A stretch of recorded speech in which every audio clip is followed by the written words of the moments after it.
പലരും അത് പിന്നെ എന്താണ് മ്യൂസിക് ഹറാമാണെന്ന് മനസ്സിലാക്കിയ ആളുകളാണ് നമ്മളെല്ലാവരും. അൽഹംദുലില്ലാ ശൈത്താന്റെ വലിയ കെണിയാണത്. നിഫാഖ് സഹാബത്ത് പലരും പറഞ്ഞിട്ടുള്ളത് നിഫാഖിനെ വളർത്തുന്നതാണ് സംഗീതം. ഏതുപോലെ മഴ പെയ്താൽ ചെടി വളരുന്നത് പോലെ വൃത്തികെട്ടതാണ് സംഗീതം. ശൈത്താന്റെതാണ്. അവന്റെ ഖുർആനാണത്. അവന്റെ ഖുർആൻ എന്നുള്ള ഏതർത്ഥത്തിൽ പാരായണം ആവർത്തിച്ച് ഓതുന്നത്. നബി സല്ലല്ലാഹു അലൈഹി വസല്ലം കടുത്ത ഭാഷയിൽ വിലക്കിയിട്ടുള്ളത്. അത് ഹലാലാക്കുന്ന ആളുകൾ വരുന്നാണ് റസൂലുള്ളാഹി സല്ലല്ലാഹു അലൈഹി വസല്ലം പറഞ്ഞത്. ഇന്ന് വന്നല്ലോ എത്ര എണ്ണുണ്ട്. എത്രത്തോളം ഹറാമാണെന്നത് മുസ്ലിമീങ്ങൾക്ക് ഗരീബായി പോയിരിക്കുന്നു. മുസ്ലിമീങ്ങൾക്ക് അത് പുതിയൊരു കാര്യമായിട്ട് എന്താണിത് മ്യൂസിക് ഹറാമോ. പലരും അത് ഇലാഹിയാണെന്നാണ് പഠിപ്പിച്ചിട്ടുള്ളത്. സൂഫികൾക്ക് അതാണ്. പാട്ടും കൂത്തുമാണ് അവരുടെ ദീൻ. പാട്ടും ഡാൻസുമാണ് അവരുടെ ദീൻ.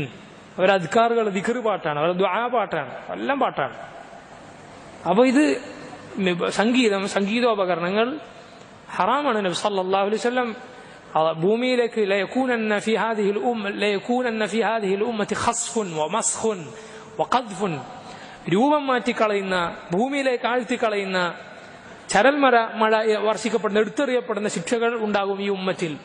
എപ്പോഴാണ് നബി സല്ലല്ലാഹു അലൈഹി വസല്ലം പറഞ്ഞു, ഇദാ ശുരിബത്തുൽ ഖുമൂർ വദഹറത്തിൽ ഖൈനാതു വൽ മആസിഫ്, മദ്യപാനം വ്യാപകമായാൽ, നർത്തകിമാരും സംഗീതവും പ്രത്യക്ഷപ്പെട്ടാൽ.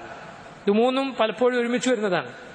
ഇങ്ങനെ മ്യൂസിക് ആസ്വദിച്ചുകൊണ്ട് കുടിച്ചിട്ട് ഡാൻസ് കാണുക, ഇതൊക്കെ പരസ്പരം ബന്ധമുള്ള ശൈത്താന്റെ പ്രവർത്തനങ്ങളാണ്. മായാലോകത്തേക്ക് നമ്മളെ കൊണ്ടുപോകും, ഹഖീഖത്തില്ലാത്ത ലോകത്തേക്ക്.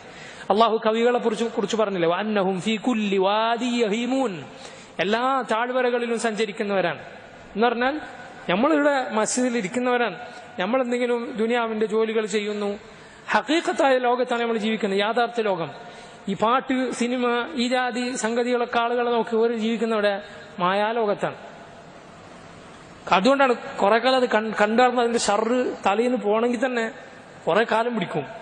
കണ്ട സിനിമയിലൊക്കെ കഥകള് കൽബിന്ന് പോകാൻ തന്നെ എത്ര കാലം എടുക്കുന്നറിയോ. അള്ളാന്റെ കിതാബോ ഏതോ കാലത്തും അവൻ കേട്ട് പഠിച്ച സിനിമാ പാട്ടായിരിക്കും ഇന്നും കൽബിലുണ്ടാവും.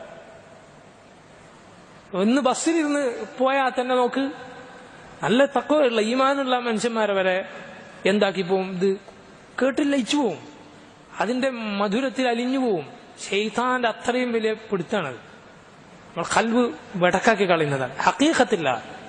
ഹഖീഖത്തില്ലാത്തൊരു കാര്യം അള്ളാന്റെ ദീനിലില്ല. എന്താ പറയുക, യാഥാർത്ഥ്യ ലോകവുമായി ബന്ധപ്പെട്ട് സ്വപ്നലോകത്തുള്ള കാര്യങ്ങൾ, സിനിമ, നാടകം, സീരിയൽ, നോവലുകൾ, ഇതൊന്നും സഹോദരങ്ങളെ അള്ളാഹുവിന്റെ ദീനിലായിട്ട് യാതൊരു